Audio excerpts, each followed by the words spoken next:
Majelis Hakim Pengadilan Negeri Praia Lombok Tengah, Nusa Tenggara Barat mengabulkan penangguhan penahanan dan membebaskan 4 ibu rumah tangga yang merusak pabrik tembakau. Meski dibebaskan, keempatnya harus wajib lapor dan tetap mengikuti persidangan.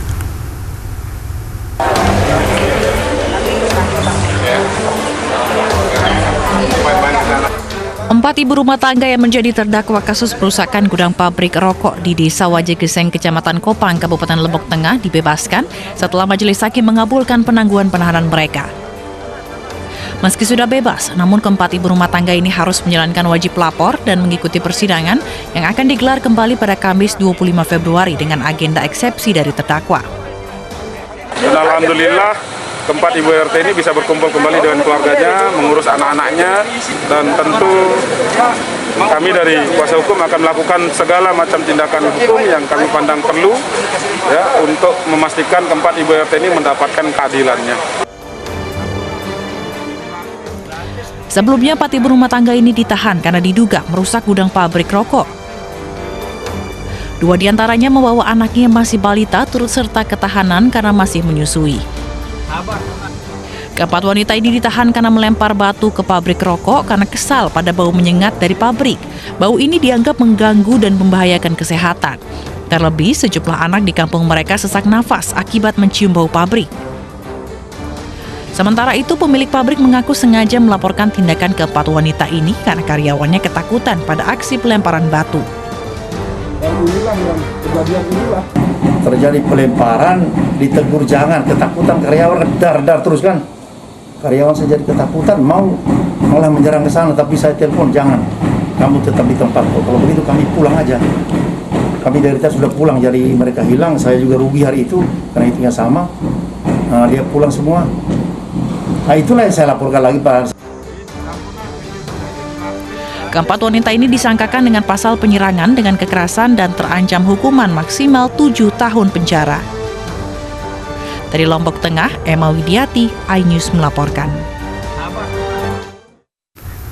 Kita ke informasi banjir, pemirsa. Kepala BNPB bersama Menteri PUPR dan Menko PMK meninjau lokasi banjir akibat tanggul Citarum yang jebol di Karawang, Jawa Barat. Ya, koordinasi dengan instansi terkait terus dilakukan untuk menanggulangi bencana banjir.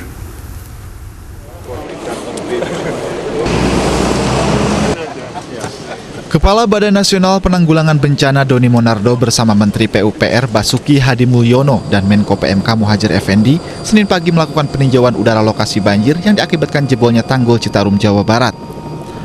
Mereka berangkat dari Bandara Halim Perdana Kusuma, Jakarta dengan menggunakan helikopter. Dari hasil pantauan ini, Kementerian PUPR akan berkoordinasi dengan Balai Besar Citarum untuk mengatasi luapan akibat jebol tanggul Citarum ini. Sementara Kepala BNPB akan memprioritaskan bantuan logistik cepat saji kepada warga yang terdampak banjir dan evakuasi warga yang memiliki gangguan kesehatan. Jadi mohon masyarakat yang kiranya membutuhkan bantuan evakuasi untuk segera mencari helipad yang relatif lebih aman agar bisa kita evakuasi dari lokasi bencana.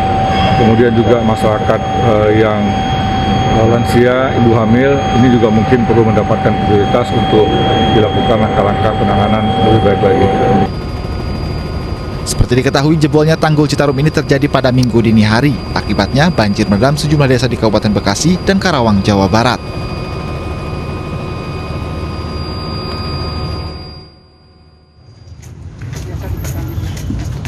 Ini baru tanggap darurat. Wakil Gubernur Jawa Barat UU Ruzhanul Ulum Senin siang meninjau lokasi tanggul jebol di perumahan Pondok Gede Permai, Bekasi yang sempat membuat perumahan ini terendam hingga 2 meter. Pasca banjir, proses perbaikan tanggul pun terus dikebut. Untuk sementara, tanggul Kali Bekasi yang roboh sekitar 60 cm ini diperbaiki dengan menggunakan geobak. UU yang juga berkoordinasi dengan instansi terkait agar perbaikan tanggul dapat segera dikerjakan secara permanen. Ini karena tanggap darurat sedang dilaksanakan oleh pihak BPWS ya bersama dengan BSDA Kota Bekasi. Tetapi harapan kami ini harus ada segera nanti perbaikan secara permanen. Mungkin nanti kita akan dirapatkan kembali dengan BPWS seperti yang kemarin di Indramayu, kan seperti itu. Jadi sungai Ciliwung Cisadane ya. Jadi BPWS CC ya. CC-nya lah Ciliwung Cisadane. Banjir yang merendam perumahan Pondok Gede Permai sudah surut sejak minggu kemarin. Petugas dari Dinas Lingkungan Hidup Kota Bekasi juga membantu membersihkan lumpur di jalan dan rumah warga. Sementara sejumlah pengungsi masih bertahan di pengungsian, sebagian lainnya mulai kembali ke rumah masing-masing. Dari Bekasi, Jawa Barat, Rahmat Hidayat, iNews melaporkan. Puluhan rumah di perumahan Prima, Sepatan, Tangerang, Banten terendam banjir luapan sungai Cirarap. Khawatir banjir semakin meninggi, sejumlah warga dievakuasi menggunakan perahu karet. Paling nggak balik lagi. Tutup. Ketinggian banjir yang nyaris menyentuh atap rumah membuat warga harus mengevakuasi barang berharga mereka dan mengungsi. Musola menjadi lokasi pengungsian warga korban banjir. Banjir akibat luapan sungai Cirarap kali ini merupakan banjir terparah. Tinggi banjir capai 2 meter. Meski bantuan logistik mencukupi, namun warga kini membutuhkan perlengkapan bayi dan kebutuhan anak-anak mereka di pengungsian seperti susu dan pampers. Di rumah saya aja sampai sepinggang dewasa. Kalau ininya mungkin di depan aja sudah ada dewasa. Oh, barang-barang banyak yang rusak kan, Bu? Udah hanyut semua, tahu kasur aja di rumah 3 udah kerendam semua, kursi udah jungkir balik. Udah enggak ini. Udah ini semua. Udah tahu lah. Kerendam sekitar 50 kakak lah. Pak, penyebab apa sih Pak ini banjir, Pak? Kalau penyebabnya mungkin aliran kali Cirarap itu tidak bisa menampung debit air karena air ini mengalir dari atas ke bawah semua ditampung ke Cirarap sehingga luber karena turapnya pun sendiri masih turap yang pendek, tidak turap yang tinggi. Warga berharap pemerintah Kabupaten Tangerang dapat segera meninggikan tanggul Kali Cirarap agar banjir tidak kembali terjadi saat debit air Kali Cirarap tinggi. Dari Tangerang, Banten, Aimarani, iNews melaporkan. Nah, Gede, memang banjir di sejumlah wilayah ini masih ada yang ketinggian air ini masih tinggi gitu kan, 1 sampai 2 meter. Namun ada juga yang sudah surut, seperti salah satunya ini di permukiman warga di Cipinang Melayu, Kecamatan Makassar, Jakarta Timur. Warga mulai membersihkan sisa-sisa lumpur di lingkungan rumah. Iya, warga mengaku membutuhkan bantuan mulai dari pakaian hingga kebutuhan pokok lainnya.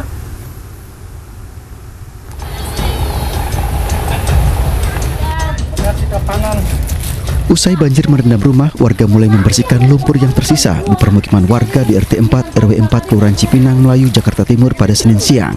Ini dekorasinya ini. Dengan bergotong royong, warga dibantu petugas kebersihan mengevakuasi lumpur yang tersisa di dalam rumah hingga jalan kampung. Banjir yang terjadi sejak Kamis hingga Sabtu pekan lalu ini menyisakan lumpur setebal 5 cm. Banjir mengakibatkan sejumlah harta benda milik warga rusak dan tidak dapat digunakan. Barang yang nggak sempat diselamatin banyak juga nih. Banyak ya, kulkas pada terguling, kasur gue pada banyak. Memang cepat sekali mana. Iya, airnya emang cepat datangnya. Soalnya hujan gede juga sih. Iya, baju aja kadang-kadang ini baju doang satu yang dipakai. Hancur-hancuran mas, semuanya terbalik semua. Ini aja mau dibersihin susah, airnya belum ada. Karena kerendam semua, mesin air kerendam, setrum juga takut nyalain kan. Sementara itu di lokasi pengungsian, sejumlah warga terdiri dari wanita lansia dan anak-anak masih menempati tenda yang terletak di Cipinang Melayu, Jakarta Timur. Dengan beralaskan tikar dan alas lainnya, warga masih bertahan lantaran sebagian lokasi di Cipinang Melayu masih tergenang. Untuk memenuhi kebutuhan pengungsi, dapur umum disediakan bagi korban banjir. Selain makanan ringan, dapur umum ini juga menyediakan makanan nasi bungkus yang dimasak warga bersama anggota Polwan. Paket sembako yang kita distribusikan hari ini sebanyak 500 yang terbagi 2 lokasi, yaitu di Kampung Makassar dan juga Kampung Melayu.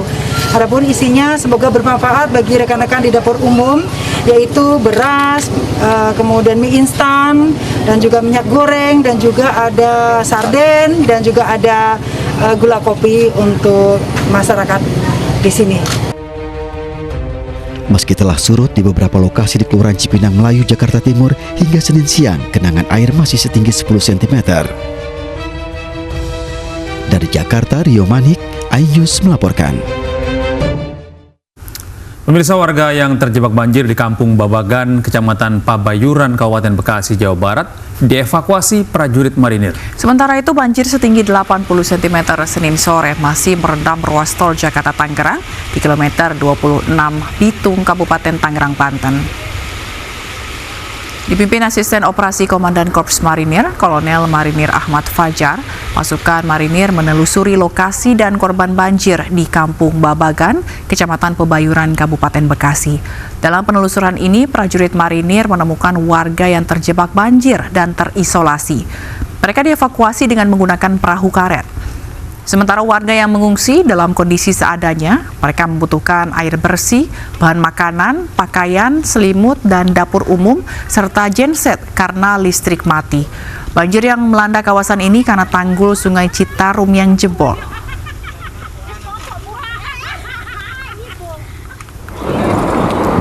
Hingga Senin sore, genangan air setinggi 80 cm masih merendam ruas tol Jakarta-Tangerang, tepat di pintu keluar tol Bitung, Tangerang, Banten. Debit air yang masih tinggi membuat petugas mengerahkan pompa air. Banjir yang merendam ruas tol Jakarta-Tangerang ini selain disebabkan intensitas hujan, juga karena tanggul danau buatan di dekat tol Bitung jebol. Pihak Jasa Marga bersama Lantas Polri terpaksa mengalihkan arus kendaraan menuju Cikupa dan Balaraja. Terpenting dari Jasa Marga terus berupaya, dan Polri sudah ada di lapangan terus bahu-membahu untuk memperlancarkan arus ini. Kalau terhambat, ya pasti ada hambatan, ada antrian sedikit. Bapak lihat dari sana, dari arah Jakarta mau keluar ke Bitung, nah aksesnya itu yang tergenang oleh air itu dari sisi Jasa Marga. Kemudian sebaliknya, kalau dari Bitung mau ke arah MMS itu, ke Jakarta ya, sebelah sini ya? Arah Merak itu juga tergenang. Ya, selain di Jalan Tol Nizila, banjir juga berimbas kepada perjalanan kereta api di Stasiun Pasar Senen, Jakarta dibatalkan. Nah, banjir ini mengenangi sejumlah titik rute kereta api, karena selain tujuan daerah, perjalanan kereta api dari Stasiun Solo ke Jakarta ini juga dibatalkan.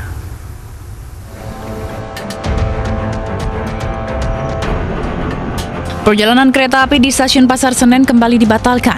Cuaca ekstrim di sejumlah wilayah mengakibatkan beberapa titik rute kereta api daerah operasi 1 Jakarta tergenang banjir, terutama petak Jalan Kedung Gede hingga Lemah Abang.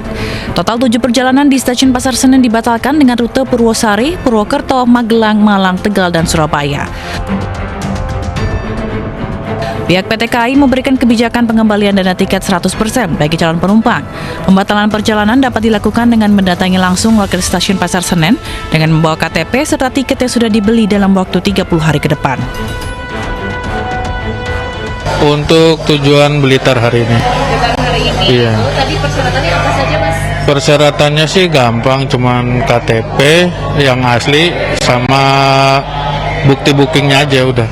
Tiket gitu ya? Iya, bukti tiketnya. Tadi saya nanya, katanya sih nanti paling lambat besok pagi baru ada infonya gitu. Cuma kan so far katanya sih lagi dibenerin gitu sih. Selain Stasiun Pasar Senen, pengembalian dana tiket dapat dilakukan di stasiun lain, yakni Stasiun Bekasi, Bogor, Karawang, Gambir, dan Jakarta Kota.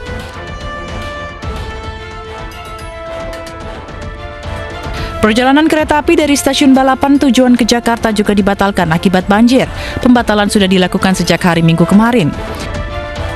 Kereta yang dibatalkan perjalanannya diantaranya kereta api Argo Lau, kereta api Argo Dwi Pangga, kereta api Bengawan, dan kereta api Progo. Menurut manajer Humas PT KAI Daop 6 Yogyakarta, Supriyanto, bagi pelanggan yang sudah memesan tiket dapat melakukan pembatalan tidak harus datang ke stasiun. Jadi pembatalan tidak harus datang ke stasiun, baik bisa lewat aplikasi KAI Akses, dan kita memberi waktu 30 hari ke depan. Jadi tidak hanya hari ini saat kereta batal, tapi sampai 30 hari ke depan. Hingga kini sudah ada ratusan calon penumpang yang mengajukan proses pembatalan perjalanan dan pengembalian uang tiket. Tim Liputan iNews melaporkan. Ya Zila, akibat banjir ini semakin banyak video viral ya dalam beberapa hari yang terakhir ini. Ada mobil yang tenggelam, kemudian mobil yang terseret arus banjir, dan ada juga yang sampai terbalik nih. Benar. Dan ini menyebabkan akhirnya banyak mobil yang harus dibawa ke bengkel. Benar sekali, ini karena udah surut gitu kan, mobil-mobil atau bengkel di kawasan Jakarta Selatan ini mulai dipenuhi oleh mobil yang menjadi korban banjir. Ya, lalu bagaimana penanganan dan perakiraan biayanya? Berikut laporan Hasbullah dan juru kamera Purwadi Hartono. Ini saya berada di satu bengkel di daerah Tendian, Jakarta Selatan, di mana banyak sekali mobil yang sudah masuk karena kemarin menjadi salah satu korban banjir. Di sini sudah ada 5 mobil yang bahkan sedang ditangani oleh beberapa mekanik di Raka Autocar Tendian, Jakarta. Lalu di sini juga kami bisa melihat ada satu unit mobil yang saat ini sedang ditangani, di mana kita bisa lihat dari part-partnya sudah dicopot dari bagian kelistrikan, kemudian pengapian, dan ini adalah bagian ECU yang mana menjadi salah satu inti dari mobil. Tentu kita akan menanyakan nih pada mekaniknya sebenarnya apa yang membuat riskan dan begitu mahal penanganan mobil ketika sudah menjadi korban banjir. Mengapa biayanya begitu mahal Pak untuk menangani mobil yang bekas banjir? Karena semuanya sekarang udah makin modern, makin elektrik semua, ya mau nggak mau komponennya harus ganti. Kalau kayak dulu kan masih manual, kalau sekarang tombol AC udah elektrik, kayak apa ya, unit, speedometer, kalau udah kerendam total ya udah. Nah, perkiraan untuk mobil yang Bapak sedang tangani ini berapa kira-kira? Sekitar 20 sampai 30 lah. 20 sampai 30 juta. Nah, spare part yang paling inti kan tadi setahu saya adalah ECU. Nah, mengapa demikian, Pak? Ya kalau itu paling mahal, karena kalau nggak ada itu nggak hidup mobilnya. Kira-kira tipsnya apa nih supaya misalkan mobil mereka terendam banjir? Cabut aki dulu. Udah. Itu aja? Ya. Mending cabut aki dulu. Itu, Mas Eko, makasih banyak. Maaf mengganggu, silakan lanjut bekerja, Mas. Ya, itulah tadi keterangan dari Mas Eko, salah satu mekanik yang membenahi mobil yang menjadi korban terendamnya banjir. Dan yang pertama adalah tipsnya ketika Anda nanti terendam banjir, maka cabutlah aki terlebih dahulu. Dari Jakarta, Hasbullah Purwadi Hartono, iNews melaporkan. Modus pencurian menyamar sebagai petugas semprot disinfektan COVID-19 baru-baru ini terjadi di Malang, Jawa Timur. Hanya sebagai akan segera kembali dengan informasi lengkapnya usai jeda.